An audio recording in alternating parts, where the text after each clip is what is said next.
अस्सलामु अलैकुम वरहमतुल्लाहि वबरकातुहू। नहमदु व नसल्ली अला रसूलिल करीम, अम्मा बाद। इस तालीमी बेदार कारवां के महरिक और इलाके के बहुत ही मुतहरिक एक्टिव विधायक जनाब अख्तरुल ईमान साहब, इस मदरसे नसीरिया अशरफिया के तमाम ज़िम्मेदारान, हज़रत गिरामी बाइज़्ज़त ख़वातीन, प्यारे बच्चों और बच्चियों, वक्त बहुत कलील है, इसलिए बहुत मैं तेज़ी के साथ जाऊंगा। कोविड के 2 साल के अरसे के बाद हम फिर से एक्टिव हुए हैं। लोग इसे बला कह रहे थे, कोई वबा कह रहे थे, हम मुसलमान इसे न बला कह रहे थे न वबा कह रहे थे। हम रिफ़र करते हैं उसमें सूरह मुल्क सूरह नंबर 67 आयत नंबर 2 में अल्लाह ताला फरमाते हैं कि ये दुनिया एक इम्तहान है। कोई भी वबा या बला आ जाए हम उसे इम्तहान कहते हैं, और ये इम्तहान के सारे दौर से हर एक को गुजरना पड़ता है। अल्लाह ताला इम्तहान लेते हैं, किसी को दौलत देकर, किसी को मुफलिसी देकर, किसी को सेहत देकर, किसी को तंदुरुस्ती देकर, किसी को शोहरत देकर, किसी को गुमनामी देकर, किसी को औलाद देकर, किसी को लावलद रखकर, हर तरीके से अल्लाह ताला इम्तहान हमारा लेते हैं और ले सकते हैं। खालिक कायनात को ये पूरा इख्तियार है। जिंदगी रुकती नहीं है, थमती नहीं है। जिंदगी का जो सफर है वो जारी रहता है। बच्चों, ऑनलाइन सब हो गया था, उसमें कुछ बच्चे ये समझने लगे थे कि जिंदगी थम गई है, अब हमारे स्कूल जो हैं वो हमेशा के लिए बंद हो गए हैं, तालीमी निज़ाम, तालीमी सिलसिला जो है वो ख़त्म हुआ है। ऐसा कभी नहीं होता है। नित नए किस्म के वेरिएंट, नित नए किस्म के वायरस आते रहे हैं, आते रहेंगे, लेकिन जिंदगी जारी रहती है। इसमें चैलेंजेस अलबत्ता पहले के मुकाबले में हमारे लिए जो हैं वो बढ़ गए हैं। यहां पर हो ही रहा था कि जिंदगी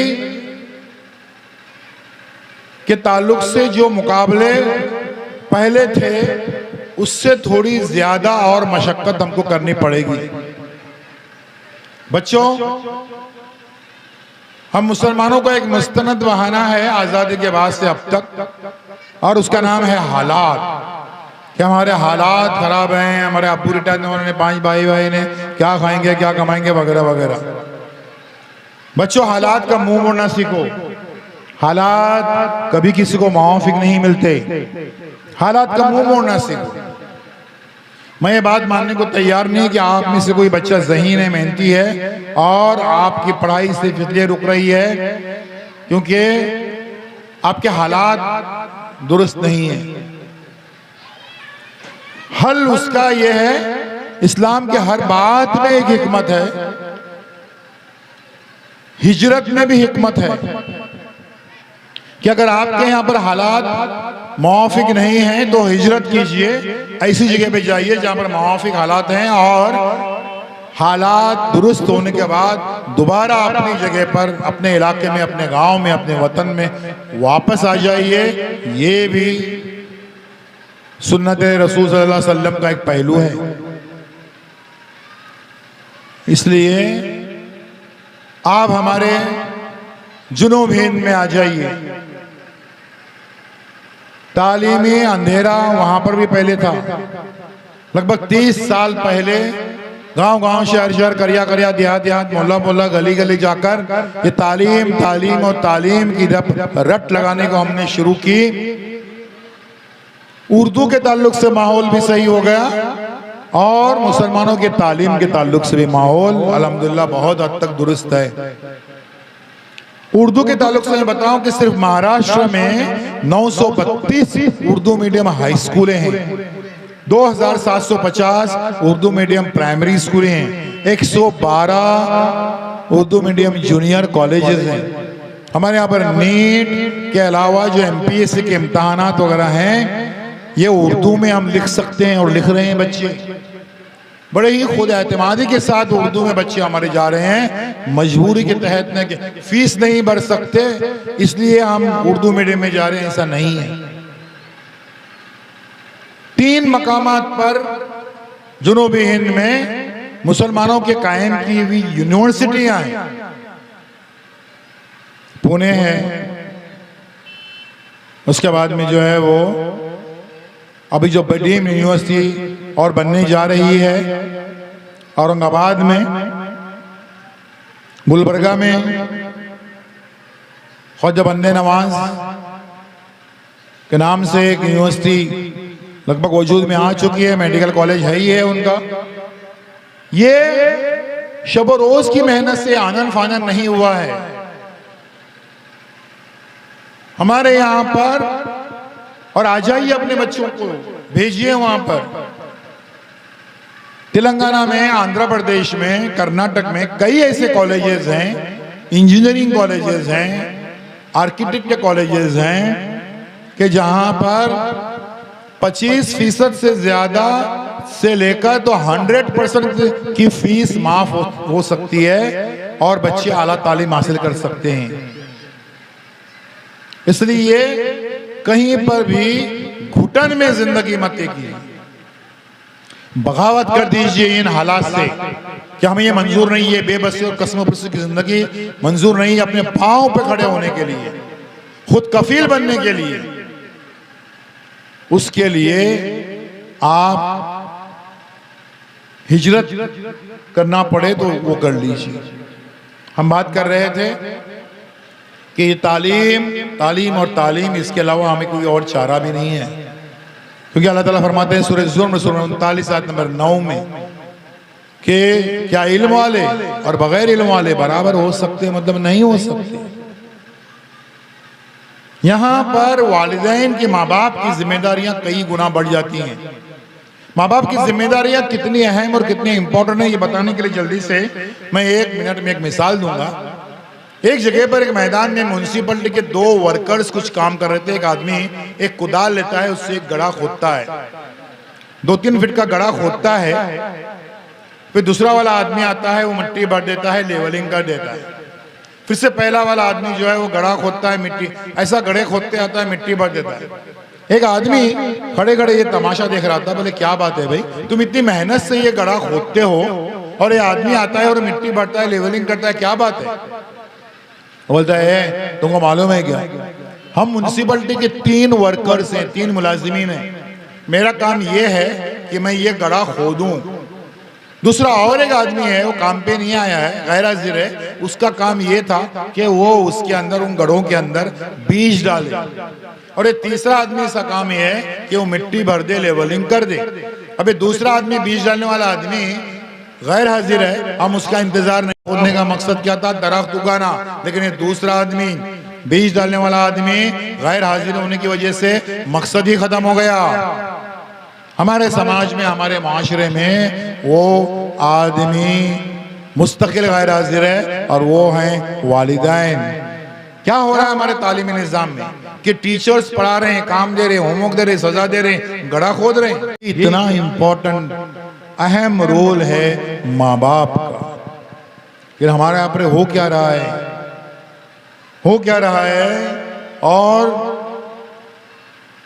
हमारे घर आज कैसे बन गए, मैं उसके जल्दी से एक मिसाल दूंगा। माँ बाप बैठे हुए हैं, बच्चा बैठा हुआ है, बच्चा जो है वो तारीख की किताब पढ़ता है, जंगों के बारे में पढ़ रहा है, पानीपत की पहली लड़ाई, दूसरी लड़ाई, तीसरी लड़ाई वगैरह वगैरह, लड़ाइयों के बारे में पढ़ते पढ़ते वो अपने अब्बा से सवाल पूछता है कि अब्बा ये लड़ाइयाँ कैसे शुरू हो जाती हैं? तो अब्बा कहते हैं सुन बेटा, फर्ज करो कि अमेरिका और फ्रांस के दरमियान कुछ इख्तिलाफ पैदा हो जाए, तो अम्मी फौरन टोकती हैं, अरे ये अमेरिका और फ्रांस के दरमियान इख्तिलाफ क्यों पैदा हो जाएगा? तो अब्बा बोलते नहीं, मैं खाली एक मिसाल दे रहा हूं। क्यों मिसाल दे रहा हूं? ऐसे क्यों मिसाल दूं? क्यों मिसाल दे रहा हूं? बच्चा बोलता है बस अम्मी अब्बा मालूम हो गया कि लड़ाइयाँ कैसे शुरू हो जाती हैं। हमारे घर लड़ाइयों के मैदान बने हुए। माँ बाप की इस झूठी अना की जंग में जीतता कौन है? कोई नहीं। हारता कौन है? उनके बच्चे। मुसलसल जिंदगी की जंग हारते रहते हैं। हमको ये जानना है कि ये सबसे पहले कि अज़दवाजी रिश्ता ये मियाँ बीवी का रिश्ता क्या है। अल्लाह फरमाते हैं सूरह रूम सूरह नंबर 30 आयत नंबर 21 में कि हमने तुम्हारे ही जिनसे तुम्हारे लिए जोड़े पैदा किए ताकि तुम उनसे सुकून हासिल कर सको, सुकून हासिल करने के लिए।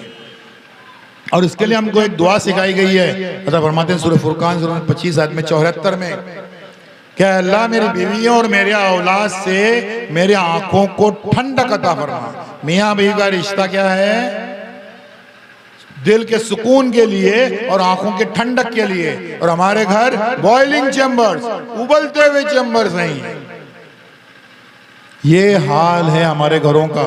हम कोई बड़ा ख्वाब नहीं देख सकते जब तक इस्लाह माशरा हम न करें और हमारे घरों में सुकून न पैदा हो जाए, तब तक हम आगे बढ़ ही नहीं सकते हैं। और ये जानना है कि जिनके औलाद है, या औलाद जो है ये खेल खिलौने नहीं है, या अल्लाह ने जो आपको दिए हैं ये खेल खिलौने नहीं है। क्या है? अदर फरमाते हैं सूरह तगाबुन सूरह में 64 आयत नंबर 15 में कि जान लो कि तुम्हारा माल और तुम्हारे औलाद तुम्हारे लिए ये एक आजमाइश है। इट्स अ टेस्ट ऑफ अल्लाह। और जो उस आजमाइश में कामयाब हुआ वो उसमें उसको अजर है। अदर फरमाते हैं सूरह तहरीम सूरह में 66 आयत नंबर 6 में क्या ईमान वालो बचाओ अपने आप को। खाली अपने आप को की बात नहीं हो रही है।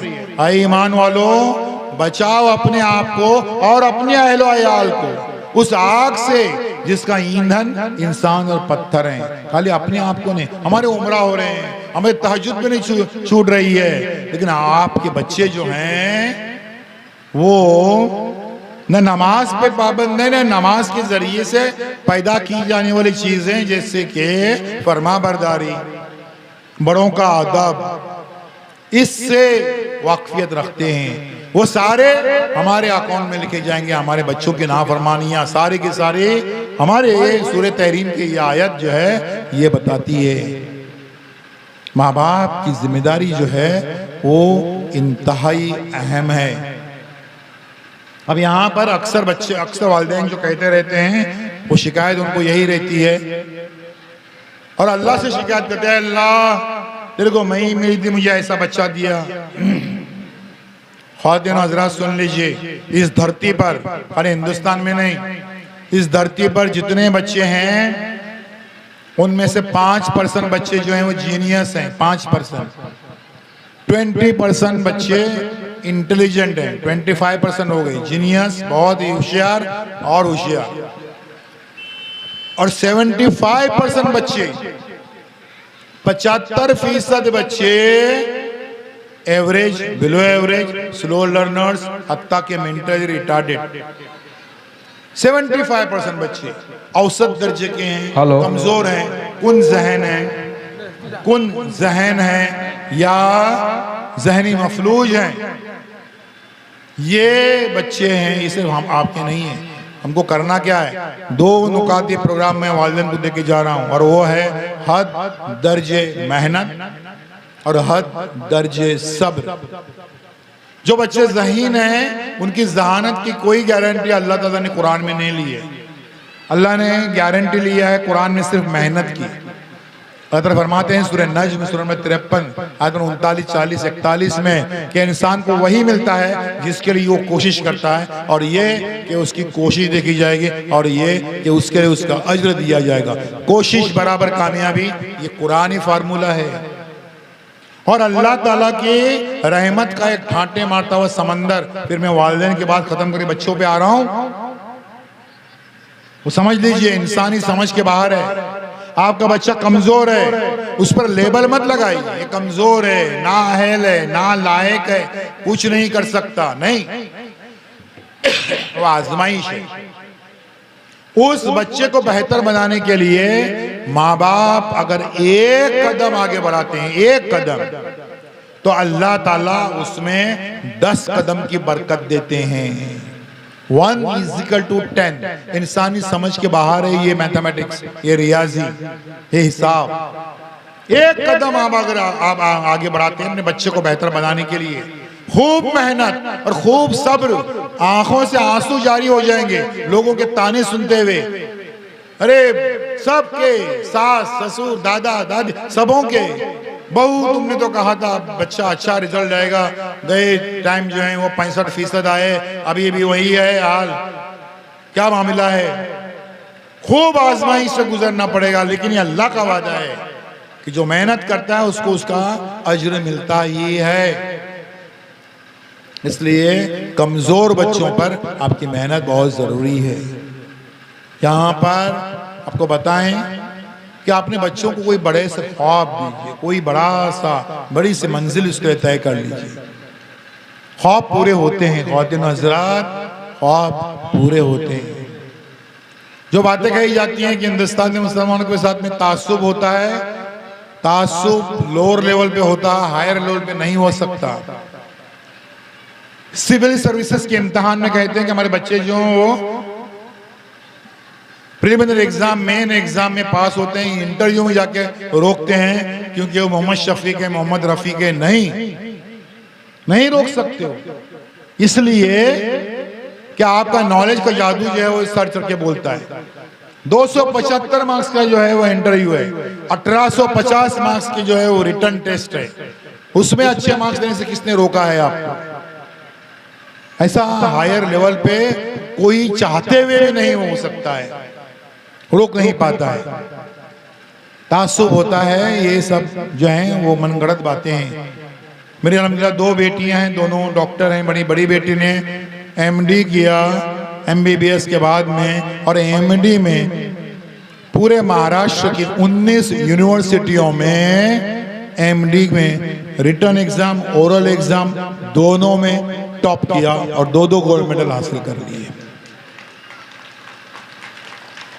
और मेरी बेटी मुकम्मल हिजाब में थी, चारों एग्जामिनर्स गैर मुस्लिम थे, ज़बानी इम्तिहान था, कोई रिकॉर्डिंग नहीं हो रही थी।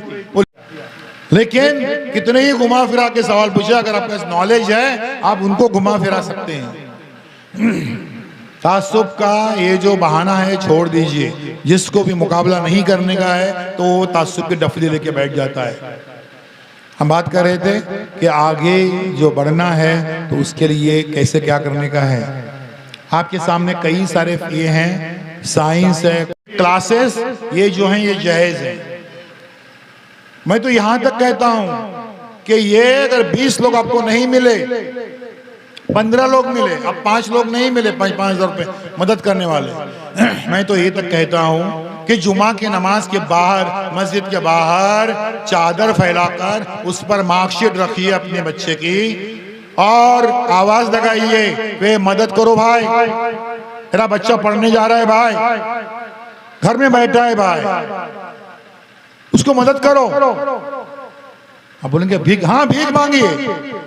वक्त आ गया है कि आला तालीम हासिल करने के लिए कोई इसमें कोई ऐब नहीं है भीख मांगने में, क्योंकि एक अच्छा मौका, एक ज़हीन बच्चा, एक ज़हीन बच्ची कहां से कहां पहुंच सकते हैं, लेकिन हमारे वसाइल कम हैं। इसलिए हम जो हैं वो एक बच्चा जो इंजीनियर बन सकता है उसको मैकेनिक बना रहे हैं या टायर पंक्चर वाला बना रहे हैं।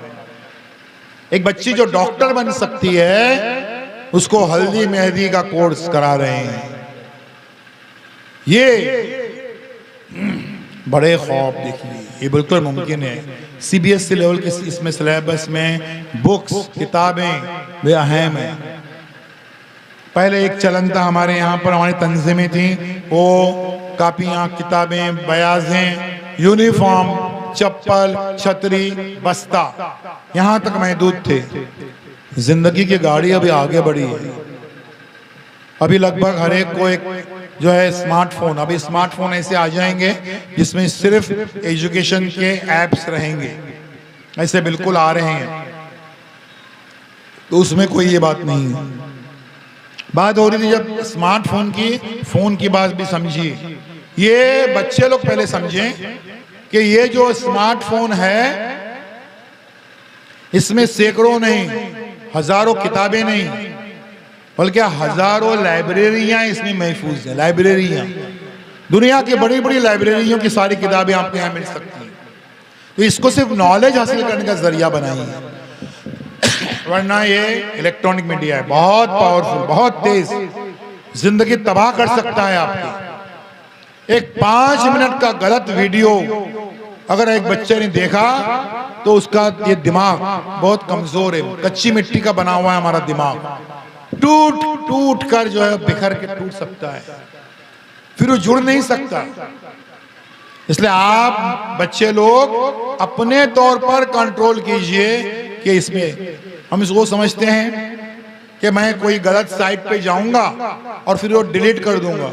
अभी गूगल में वो नहीं होता है, अभी डिलीट की हुई भी चीजें वापस आती हैं कि कौन सी गलत साइट्स पे गए थे।